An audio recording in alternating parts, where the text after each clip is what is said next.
Welcome back, everyone, to a new story. We really hope you enjoy it. I was in my natural habitat, my dorm room, lit only by the glow of 3 monitors, the air thick with the scent of lukewarm coffee and the low hum of a PC running on overdrive. I was deep into a raid, my fingers a blur on the keyboard, my focus narrowed to a single point on the screen. Then, the door flew open, banging against the wall with a sound that made me jump in my seat. Kai, my man the hermit, the legend, turn off that digital dungeon for a second. I have news that will change your life, Nolan boomed, his voice a full 2 octaves too loud for the confined space. I didn't turn around. I'm busy. Nolan, the fate of Azeroth 2.0 hangs in the balance. The fate of Azeroth 2.0 can wait. This is real life. Well, almost real life. He strode over and unceremoniously dropped a heavy headset and a sleek, silver box onto the one clear corner of my desk. Behold, the Neurosoft Immersion Sync VR kit, the next generation. My internship finally paid off. I sighed, pausing the game and swiveling in my chair. Nolan was my polar opposite, where I was quiet and content to live online. He was a creature of the physical world, outgoing, athletic, and somehow effortlessly charming. He was studying software engineering with a focus on neural interfaces, which was how he'd landed a coveted internship at Neurosoft, the biggest name in VR. What is it, I asked? Poking the headset, it was lighter than any model I'd ever seen, with no bulky visor, just a slim metallic circlet. It's not what is it, it's what does it do, he corrected, grinning like a kid on Christmas morning. This, my friend, is the key to reality swap. It's a closed beta for a new social sim, full immersion sync. We're talking 100% sensory feedback, touch, taste, smell, the works. It maps your neural pathways and translates them directly into the game. No more clunky haptic suits. This is the real deal. I raised an eyebrow. 100% sync, that sounds invasive and probably nauseating. Nah, they've perfected the equilibrium dampeners. The point is, it's not just a game.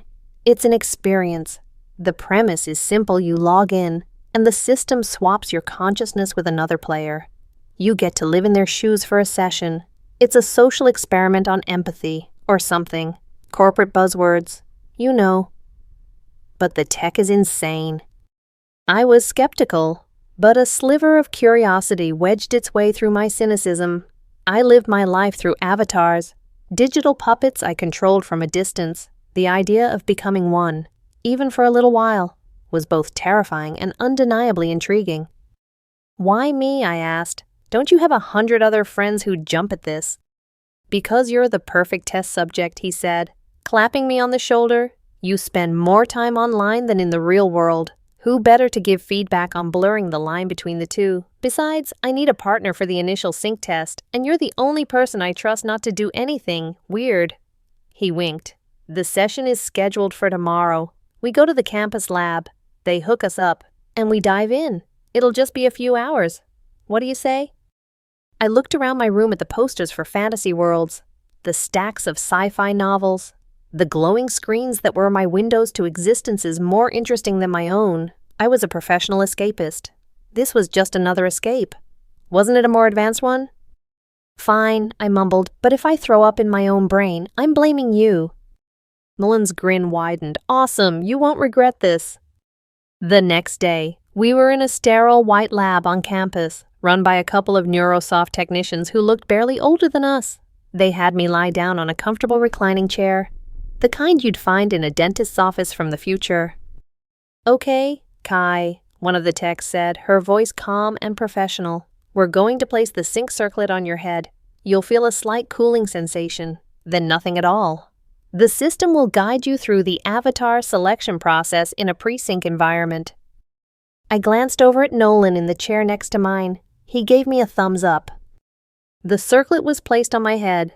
A cold feeling spread across my temples, and then my vision dissolved into a soft, white light. A menu materialized in front of me, floating in the void. Welcome to Reality Swap Beta. Please select your preferred avatar profile. A selection of generic male avatars appeared. They all looked like they'd been pulled from a stock photo website for a cologne ad. I scrolled through them, unimpressed. Then I saw a small toggle at the bottom. Filter male. A mischievous thought sparked in my mind. Nolan was always teasing me about being single, about how I needed to talk to girls. He was probably expecting me to pick some stoic warrior-type avatar. The thought of him logging in to find himself face-to-face with a female version of me was too funny to pass up. It was just a game. After all, a digital prank. I flicked the toggle. The male avatars vanished, replaced by a row of female ones. I scrolled through them quickly, not really paying attention, until one caught my eye. She didn't look like the typical hyper-stylized game character. She looked normal, soft, kind features, dark hair that fell in gentle waves past her shoulders, and large, expressive brown eyes. The name below the portrait read, Lyra. Without a second thought, I selected her. Avatar profile Lyra selected. Are you sure warning cross-gender sync may produce unexpected psychological feedback? I snorted. Unexpected psychological feedback? Sounded like marketing nonsense. I hit confirm. The white void around me pulsed. Preparing immersion sync, establishing neural link, sync in 5, 4, 3, 2, 1. The world didn't just appear. It crashed into me. It wasn't like putting on a headset and seeing a screen. It was like being born. One moment there was nothing. The next there was everything. The feeling of soft cotton sheets against my skin. The gentle weight of a blanket over my legs. The scent of lavender and something sweet, like vanilla, filling the air. A long strand of hair tickled my cheek, and I instinctively tried to brush it away, but my hand felt impossibly small and delicate. My eyes fluttered open. I was staring at a white ceiling. I took a breath, and the sensation was staggering. My lungs felt smaller, my chest rising in a way that was completely alien. There was a subtle, unfamiliar weight there, a gentle pressure that shifted as I breathed. I sat up, and the world tilted. A wave of dizziness washed over me. The blanket slid down, pooling around a waist that was far too narrow to be mine. I was wearing a simple tank top and a pair of soft cotton shorts. My skin was smooth, flawless, and pale. I looked down at my hands. They were slender, with long fingers and neatly trimmed nails. This wasn't an avatar. An avatar is a costume. This was a body. My heart started to pound, a frantic hummingbird rhythm in my chest. The sound of my own voice when I tried to speak was the final, terrifying piece of the puzzle. A soft, melodic sound escaped my lips. Not the low mumble I was used to. What is this? Then, a line of text materialized in my vision, glowing with a soft cyan light, just as the technician said it would. It wasn't a welcome screen, it was a status update. Sync complete. Control link established with player ID Nolan. My blood ran cold. Control link. Nolan wasn't my partner in the game. He wasn't logged in as another player somewhere else. The system hadn't just put me in Lyra's body, it had put Nolan in mine. And if this body I was in felt this real, the heartbeat, the breathing, the silky feeling of hair against my neck, then it wasn't a digital creation, it was a real body, somewhere. A girl named Lyra was now a passenger in her own skin, while I, Kai, was at the controls. The hook from the promo video flashed in my mind, twisted into a horrifying new shape. You're telling me the person controlling my body is a guy my best friend. My breath hitched and a wave of pure, undiluted panic washed over me. This wasn't a game. This was a nightmare. The panic came in waves, each one more powerful than the last. Or rather, her breathing became shallow and rapid. I scrambled out of the bed, my legs shaky and uncoordinated. They felt too long and too slender, the center of gravity all wrong. I stumbled, catching myself on a small wooden desk. The room was a typical college dorm room, but neater than mine. Books on psychology and literature were stacked neatly on a shelf.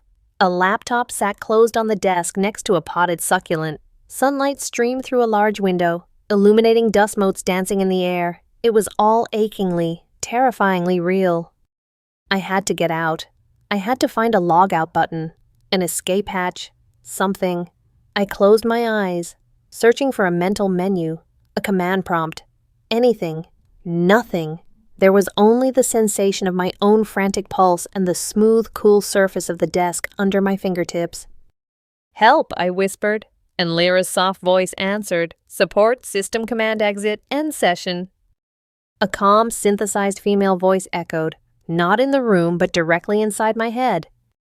Session locked. Experiment ongoing. For assistance, please refer to your in-world guide. Locked. My stomach twisted into a knot. I wasn't a player. I was a prisoner. My eyes darted around the room, desperate for an answer, and landed on a full-length mirror hanging on the back of the closet door. I took a hesitant step toward it, then another, drawn by a morbid curiosity that momentarily overpowered my fear. The girl in the mirror was a stranger. She was maybe 5'6", with a delicate build. Her dark hair was a messy cascade around her shoulders. Her face was heart-shaped, with a small nose and full lips, currently parted in an expression of shock. But it was her eyes that held me captive. They were large and brown, framed by thick lashes, and right now, they were wide with my own terror. Seeing my panic reflected in a face that wasn't mine was a profoundly disorienting experience. I raised a hand, and the girl in the mirror mimicked the gesture. I touched my cheek. Her skin was incredibly soft, like silk. I ran my fingers through her hair. It was fine and smooth, sliding through my grasp. I was so used to my own short, unruly hair. This feeling of a heavy, living curtain around my head was completely alien. My gaze drifted lower. The thin fabric of the tank top clung to the gentle swell of her chest. I could see the subtle rise and fall with each panicked breath. On instinct, I crossed my arms, a gesture of self-preservation that felt both natural and bizarre. The sensation of my own arms pressing against that soft flesh sent a confusing jolt through my nervous system. It was a phantom limb sensation, except the phantom was my entire former body. I was wearing a pair of simple gray cotton shorts that ended high on my thighs. My legs were long, toned, and completely smooth. I'd never given much thought to my own body before. It was just the vehicle that carried my brain from my bed to my computer. But this body demanded attention. Every nerve ending felt alive and sensitive. A slight breeze from the open window gave me goosebumps, and I could feel the fine hairs on my arms stand on end. This was Lyra, a real person, and I was wearing her like a suit.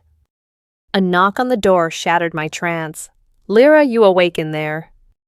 I froze. I knew that voice. It was Nolan's.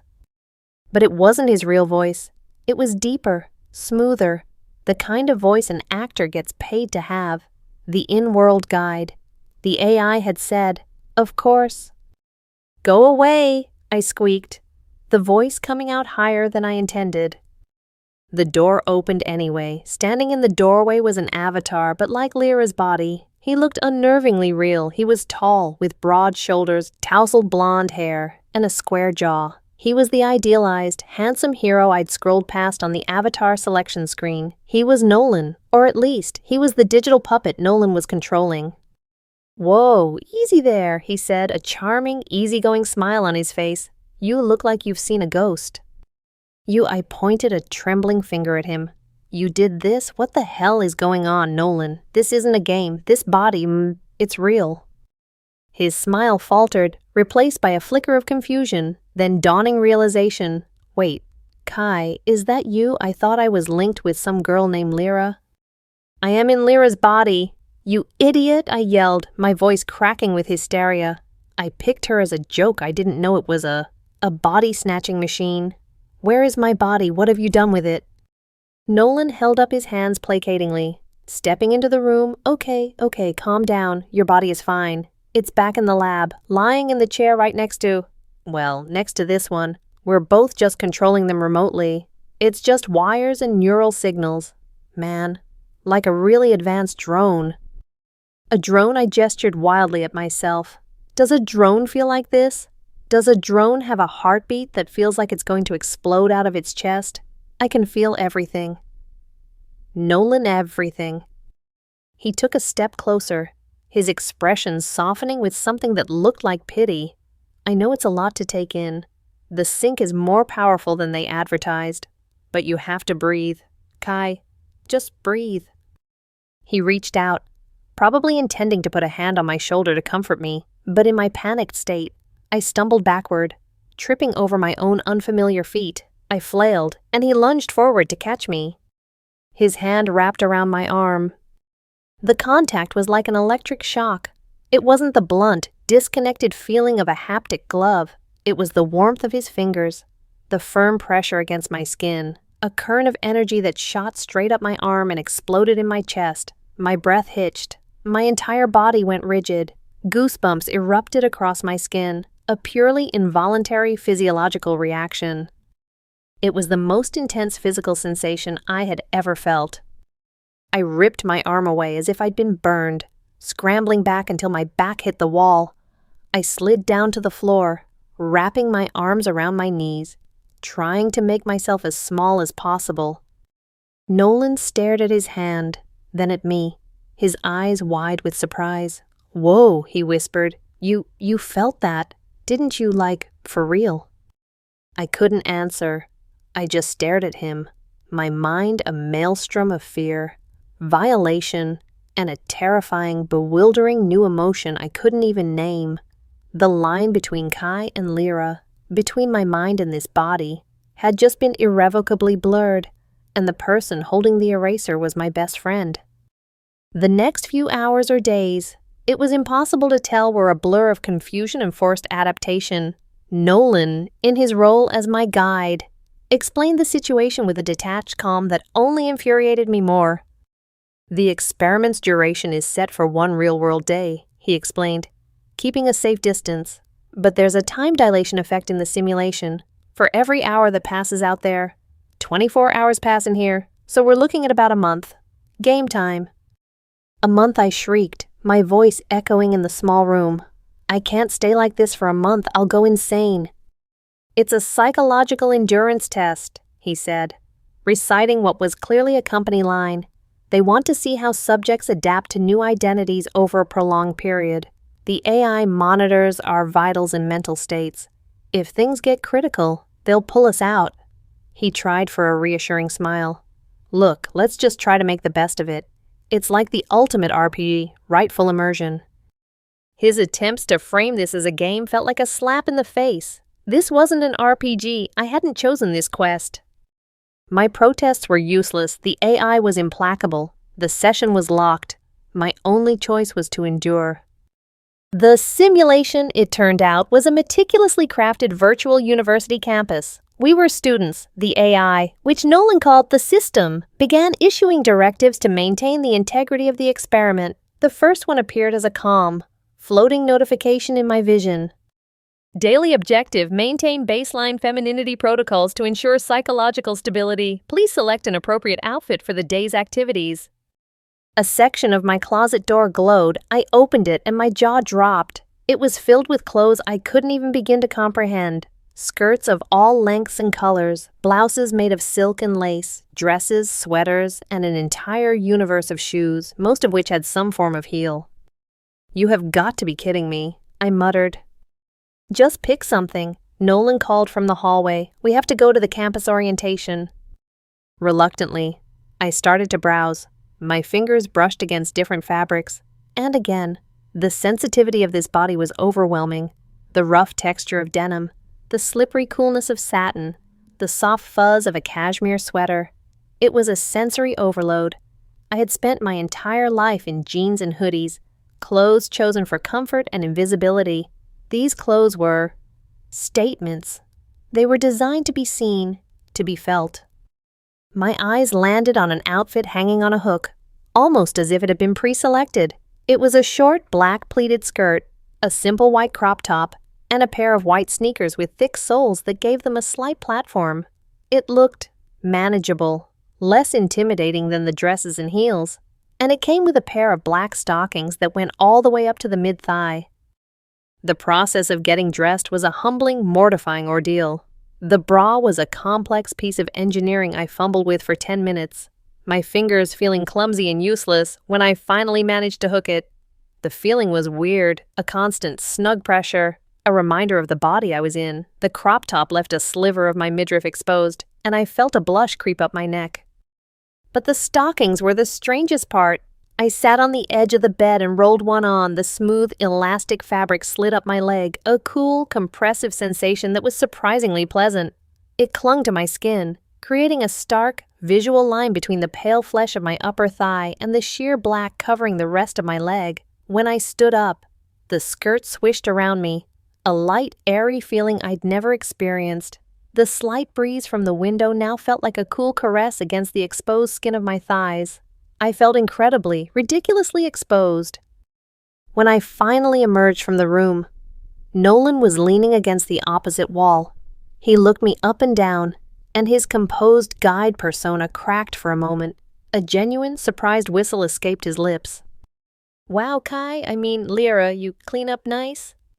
Heat flooded my cheeks. It wasn't the kind of embarrassment you feel when a friend makes fun of you. It was a deeper, more physical reaction. My skin tingled, and my stomach did a little flip. The compliment landed on Lyra's ears and was processed by Lyra's body, and my brain, the unwilling pilot, was dragged along for the ride. "Shut up," I muttered, pulling at the hem of the skirt. "Let's just get this over with." Walking was a new challenge. My gait was all wrong. I was used to a long, heavy stride. This body wanted to move differently, with shorter steps, a slight sway in the hips to maintain balance. It felt unnatural, like I was trying to impersonate someone, which, I suppose, I was. The campus was bustling with other avatars, all of them as lifelike as Nolan. They laughed and chatted, moving with a natural grace that I utterly lacked. I felt every eye on me. Was my walk weird? Was my skirt too short? Was it obvious I was a fraud? Each glance felt like an accusation. I found myself walking slightly behind Nolan, using his larger frame as a shield. It was a cowardly, instinctual act that I hated, but I couldn't stop myself. The world felt too big, too bright, and I felt too small and visible within it. This body felt fragile, and the clothes, which were designed to be attractive, only made me feel more vulnerable. We sat through an orientation lecture in a massive virtual auditorium. I didn't hear a word of it. I was too consumed by the minutiae of my new existence, the way I had to sit to keep my skirt from riding up, the way my long hair kept falling into my face, the constant low-level hum of anxiety in my chest. At one point, I shivered, a reaction to the auditorium's air conditioning on my bare arms and legs. Before I could even process it, Nolan was shrugging off the light jacket his avatar was wearing and draping it over my shoulders. "You looked cold," he said simply, turning his attention back to the stage. The jacket was warm and smelled faintly of something clean, like sandalwood. I clutched it around me, the simple chivalrous gesture sending another confusing tremor through me. My own mind, Kai's mind, was screaming that this was Nolan, my goofy, annoying best friend, but Lyra's body responded with a flush of warmth that had nothing to do with the jacket. It felt protected, cared for. And then, for the first time, a new thought entered my head, one that didn't feel like my own. It was quiet, a whisper beneath the roar of my panic. "He's just trying to help." The thought was so foreign, so gentle, that it startled me. It wasn't my cynical, defensive inner monologue. It was calm. It was feminine. A chill, colder than any air conditioner, ran down my spine. It was the horrifying realization that I wasn't alone in this body. The real Lyra was in here somewhere, buried deep beneath my consciousness. And the longer I was here, the more this body and this world were starting to change me, chipping away at the person I thought I was. The daily tasks weren't just about clothes. They were about rewriting my very code. The first week or the first day, in real-world time, crawled by in a haze of awkwardness and anxiety. I learned to navigate the world as Lyra through a series of clumsy trials and embarrassing errors. I learned how to walk without my thighs chafing, how to sit without flashing everyone, and how to order a coffee without my voice cracking from the effort of trying to sound natural. The system's daily femininity tasks became a source of both dread and morbid fascination. They weren't just about clothes. One day, the objective was to successfully apply a basic makeup look. I spent an hour in front of the mirror with an array of brushes and powders I didn't understand, ending up with a smudged, clownish face that made me want to cry from frustration. Nolan found me like that, sitting on the bathroom floor, my face a mess of black streaks. He didn't laugh. He just quietly handed me a makeup wipe and then sat with me while the system's AI tutorial patiently guided me through the steps on a floating screen. The feeling of his calm presence was, to my disgust, incredibly grounding. Another task was to attend a dance class and achieve a passing score. The class was some kind of fluid, graceful contemporary dance. My attempts to mimic the instructor were stiff and robotic. I felt like a puppet with tangled strings. But as the music played, Lyra's body seemed to have its own ideas. A muscle memory I didn't possess guided my limbs. My movements became a little smoother, my hips swaying with a rhythm that wasn't mine. I managed a passing score, but I felt more like a spectator in my own body than a participant. It was during that dance class that I heard her voice again, clearer this time. "Don't fight it so much. Let the music move you." The voice was gentle, melodic, and undeniably female. It wasn't the system AI. It was organic, laced with a faint echo of Lyra's own spoken voice. "Who's there?" I thought, my mind racing as my body continued to sway. "You know who I am," the voice replied, a hint of sadness in its tone. "I'm the one you've locked in the basement." Lyra. She was conscious, a passenger in her own mind, watching me pilot her body like a clumsy thief. The realization should have terrified me, and it did, but it also brought a strange sense of relief. I wasn't just going crazy. The feminine impulses, the weird emotional reactions, the muscle memory, it wasn't just the simulation messing with my head. It was her influence, bleeding through the cracks in my control. "What is this place? What's happening?" I asked her, my thoughts a frantic plea. "I don't know," she whispered back. "One minute I was lying down for a university experiment, the next, you were here, and I was listening, watching." There was a pause. "You have to be careful. This system, it learns, it adapts. It wants us to sync, to become one. It thinks that will create stability, but I don't want to disappear. And I don't think you do either." Her warning hung in the air, a chilling prophecy, the adaptive sync. She called it a feature designed to prevent the mental schism of a mind in the wrong body. But its method wasn't to reinforce my identity, it was to erode it, blending it with the body's natural state until the conflict ceased to exist, until Kai and Lyra merged into something new. This new knowledge changed everything. Every feminine reaction I had was no longer just a weird glitch. It was a sign of her, of Lyra, her personality seeping into mine. When Nolan told a stupid joke and I let out a small, genuine giggle instead of my usual sarcastic grunt, I felt a jolt of panic. Was that me or was that her? When I was picking out an outfit and found my hand naturally gravitating towards a soft, flowing sundress instead of the jeans I was looking for, I had to physically stop myself. This isn't what I would wear. This is what she would wear.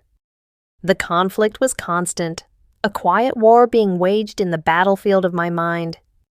The turning point came during the second week. I was walking across the campus quad, still feeling self-conscious in a pair of skinny jeans and a cute sweater that felt more like a costume than clothes. A group of loud, boisterous male avatars were tossing a football around. One of them made a bad throw, and the ball came spiraling directly towards my head. I froze, my reflexes too slow. I squeezed my eyes shut, bracing for impact. But it never came. I opened my eyes to see Nolan standing in front of me, one hand outstretched, the football now nestled securely in his palm. He hadn't even broken a sweat. "Hey, watch it," he yelled at the guys, his voice hard. They mumbled an apology and jogged off. He turned back to me, his expression softening. "You okay?" I could only nod, my heart hammering against my ribs. My gaze was fixed on his face, the way his brow was furrowed with concern. "You have to be more aware of your surroundings," he said, his voice gentle now. "This place is mostly safe. But you're smaller now. You can't just barrel through things like you used to." He wasn't scolding me. He was worried. And the sincerity of it struck a chord deep inside me. In my old life, I was the one who was supposed to be strong, to be tough. I was a guy. I looked after myself. But here, in this smaller, more delicate frame, his protection felt necessary. It felt good. A warm, pleasant feeling spread through my chest, a sense of security that was as addictive as it was terrifying. "See," Lyra's voice whispered in my mind, "it feels nice to be taken care of, doesn't it?" "No," I thought back, a little too forcefully. "I can take care of myself." But the protest felt hollow. The adaptive sync wasn't just a background process anymore. It was actively using my experiences, my emotions, to rewrite my core programming. It had found a weakness, my fear and vulnerability in this new form, and it was exploiting it. Using Nolan's kindness as the catalyst, it was teaching me that being Lyra, being soft and protected, was easier, it was safer. That night, I looked in the mirror after my shower, a towel wrapped around my body. I stared at Lyra's reflection for a long time. For the first time, I didn't just see a stranger, I saw the girl whose body I was borrowing, the girl whose instincts were slowly becoming my own. I saw the fear in her eyes, but underneath it, something else was starting to grow. Acceptance. And that scared me more than anything. The days bled into weeks. The simulation's accelerated time had a disorienting effect on my memory. My life as Kai, my messy dorm room, the feel of my worn-out keyboard, the sound of my own deep voice started to feel like a distant dream, the details fading like an old photograph.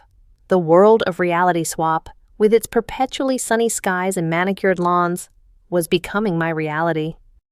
My performance as Lyra improved. The awkwardness that had defined my first few days was replaced by a hesitant grace. I learned to walk in a way that felt natural for this body, the gentle sway of my hips no longer a conscious effort but an ingrained motion. I could apply eyeliner with a steady hand. My voice settled into Lyra's natural cadence and pitch, the effort to sound feminine disappearing entirely because it was simply the only voice I had. Nolan remained my constant companion. He seemed to have forgotten the initial shock of our situation, treating me, for all intents and purposes, as Lyra. He walked with me to classes, ate with me in the virtual cafeteria, and helped me with the system's increasingly complex tasks. We fell into a comfortable rhythm, a friendship that was both entirely new and hauntingly familiar. But the dynamic had shifted. He was no longer just my goofy best friend. He was protective, gentle, and unfailingly kind. He'd pull my chair out for me, or notice when I was struggling to reach something on a high shelf and get it for me without a word. Each small gesture chipped away at my defenses. Kai, the self-sufficient introvert, would have been annoyed by the coddling, but the person I was becoming, this hybrid of Kai and Lyra, found it comforting. The inner conflict raged on. Lyra's voice was a constant presence now, sometimes a guide, sometimes a critic. "You should wear the blue dress today. It brings out your eyes," she'd suggest as I stood before the closet. "Don't slouch. It's not very ladylike," she'd chide when I was sitting in class. Sometimes, her thoughts and my own would merge so seamlessly I couldn't tell them apart. I'd catch myself smiling at a flower or humming a tune I didn't know, and a cold dread would wash over me. Who just did that? Me or her? The most disorienting moments were the physiological ones. One afternoon, we were studying in the virtual library. Nolan was explaining a complex coding concept to me, leaning in close so I could see his screen. I could smell the faint, pleasant scent of his avatar's cologne. His arm brushed against mine, and the same electric jolt from our first day shot through me. But this time it was followed by a pleasant, warm tingle. I felt a blush spread across my cheeks, a completely involuntary reaction. He noticed. He paused, looking at me, a soft, curious expression on his handsome face. "You okay? Your face is all red." "I'm fine," I mumbled, turning away and pretending to be intensely interested in a book. But my heart was racing. It wasn't a panicked rhythm anymore. It was a flutter. "He's very charming, isn't he?" Lyra's voice mused in my head, sounding dreamy. "He's Nolan," I shot back, my thoughts a jumbled mess. "He eats pizza with his mouth open and leaves his socks on the floor." "Not this Nolan," she replied gently. "This Nolan is a gentleman." She was right. The Nolan in this world was an idealized version, a fantasy, and that fantasy was becoming dangerously appealing. The system seemed to be encouraging it. Our daily tasks started to involve more social interaction, often pairing the two of us together. Attend the formal university gala with a partner, perform a duet at the campus open mic night. Each task pushed us closer, forcing a level of intimacy that blurred the lines of our real-world friendship. The night of the gala was a milestone. The task was to select an appropriate formal gown and accessories. I spent hours trying on dresses, my own opinions warring with Lyra's more refined taste. We finally settled on a deep emerald green gown. It was simple but elegant, with thin spaghetti straps and a soft, flowing skirt that shimmered when I moved. It clung to my waist and chest in a way that was both daring and beautiful. The system guided me through an elegant hairstyle, sweeping my long hair up, leaving a few tendrils to frame my face. When I looked in the mirror, I didn't see Kai in a costume. I didn't even see a stranger. I saw Lyra, and for the first time, I thought she was beautiful.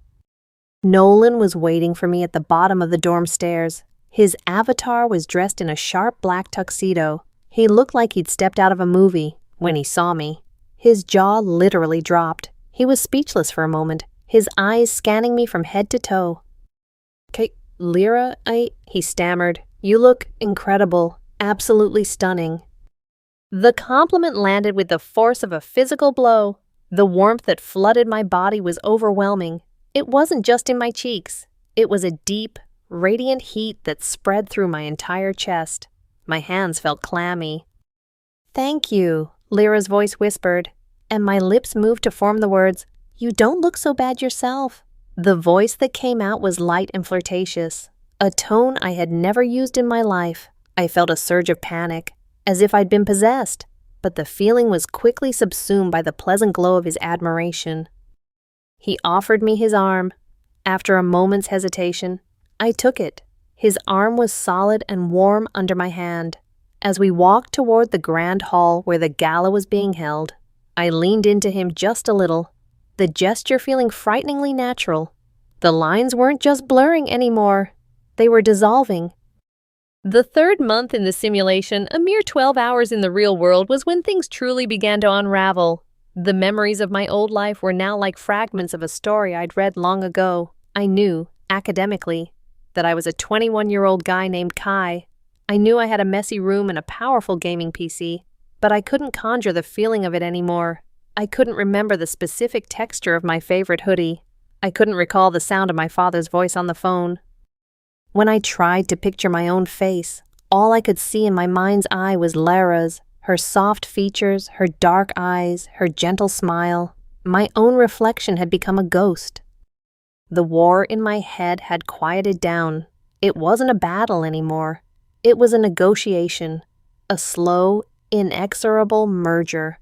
Kai's cynicism and introversion were tempered by Lyra's gentle nature and social grace. Lyra's anxieties were soothed by Kai's logical problem-solving. We were becoming a single entity, a composite personality inhabiting one body. The pronouns in my own head started to shift. Sometimes I thought of myself as I, sometimes as we. The system noted the change with satisfaction. The daily tasks became less like orders and more like suggestions. The AI's voice became less frequent. The adaptive sync was working perfectly. From Neurosoft's perspective, the experiment was a resounding success. The subject was stabilizing. But I felt like I was dying, or more accurately, the person I used to be was dying, and I was a helpless bystander at his funeral. Nolan and I were inseparable. Our relationship had evolved into something I didn't have a name for. It was more than friendship, but it wasn't quite romance. It was a deep, profound intimacy born of our shared, bizarre circumstances. He was the only other person who knew the truth, the only anchor I had to my former self, even as he treated me as someone new. One evening, he took me to a place on campus I'd never seen before, a rooftop observatory. The simulation's night sky was a breathtaking spectacle. A velvet black canvas splattered with more stars than you could ever see in a real city. We stood by the railing, looking out over the glittering lights of the virtual campus. It's beautiful, I said. My voice a soft whisper. The words were mine. The appreciation genuine. Not as beautiful as the view from here, Nolan said quietly. I turned to look at him. He wasn't looking at the sky. He was looking at me. His expression was serious, vulnerable, stripped of the easygoing charm he usually wore. Lyra, he began, his voice low and earnest. I know this whole situation is insane, and I know I'm just an avatar, and you're you. But the last few months, getting to know you, it's been the most real thing in my life. My breath caught in my throat. I knew where this was going, a part of me, The old Kai screamed in protest, "This is Nolan, your friend, this is a game, it's not real." But another part of me, the part that was Lyra, leaned in, eager to hear the words. "He's going to say it," Lyra's voice whispered in our shared mind, full of hope and anticipation. I think I'm falling for you," Nolan said, his gaze unwavering. "And I know it's crazy. We're not even in our real bodies. I don't even know what you really look like. But I don't care. I've fallen for the person you are. Kind, and funny, and stronger than you think. I've fallen in love with you, Lyra."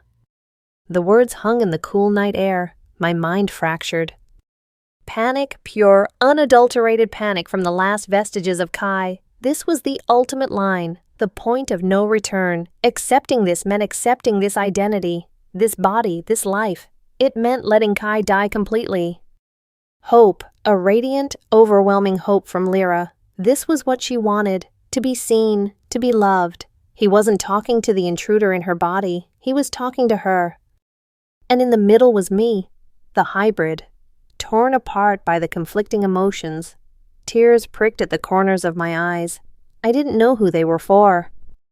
"Don't do it," Kai's fading consciousness begged. "Don't let him. We have to get out of here. We have to go back." "But it feels so right," Lyra pleaded. "He sees us. He loves us. Isn't this what we want?" Nolan saw the tears welling in my eyes and his face fell. "I'm sorry," he said quickly. "I shouldn't have. I've made you uncomfortable. I'm an idiot. Just forget I said anything." He started to turn away, but my hand shot out and grabbed his wrist. The gesture was instinctual, a desperate act from a mind at war with itself. "No," I said, my voice trembling. "Don't go." He turned back, his eyes searching my face. The conflict must have been written all over it, the fear, the longing, the confusion. Slowly, he raised a hand and gently cupped my cheek. His thumb brushed away a tear.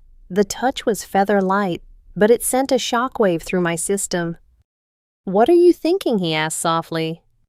I shook my head, unable to form a coherent thought. All I knew was that I didn't want him to leave. I didn't want to be alone with the war in my head, with him. The conflict seemed to quiet, with him. I almost felt whole. My own body, Lyra's body, made the decision for me. I leaned in, closing the distance between us, rising on my toes just slightly. The last coherent thought that shot through my mind was a scream from the dying part of me. "No, no, no, this is wrong." Then our lips met. The kiss wasn't what I expected. There was no lightning bolt, no symphony. It was just soft and warm, and it felt, in a way that defied all logic and reason, completely and utterly right. His lips were gentle against mine. His hand moved from my cheek to the back of my neck, his fingers tangling in the soft strands of my hair. My own hands, acting on an impulse I no longer questioned, came up to rest on his chest. I could feel the simulated thrum of his heartbeat through the fabric of his tuxedo. My mind, which had been a raging battlefield just moments before, went completely silent. The voices of Kai and Lyra both faded away. There was only the sensation of the kiss, the feeling of being held, the overwhelming sense of belonging. My body relaxed into his embrace, melting against him as if it were made to fit there. It was a moment of perfect, terrifying peace. The adaptive sync had won. The conflict was over. In that moment, I wasn't Kai trapped in Lyra's body, or Lyra with a stranger in her head.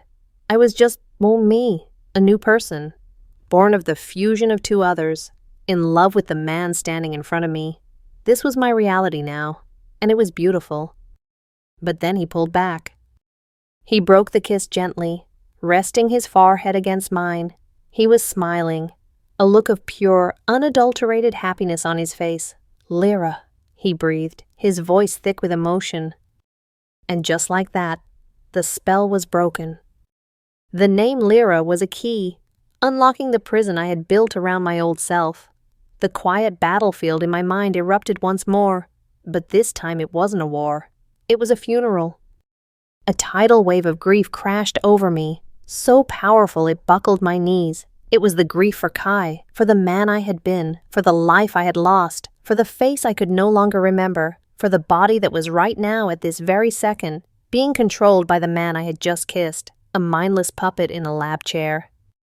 I had just kissed my best friend while wearing the body of a girl I had effectively kidnapped, and I had enjoyed it. I had felt that it was right. A sob tore itself from my throat, a raw, ragged sound of utter despair. I stumbled back, away from Nolan, my hands flying to my mouth. Whoa, hey, what's wrong?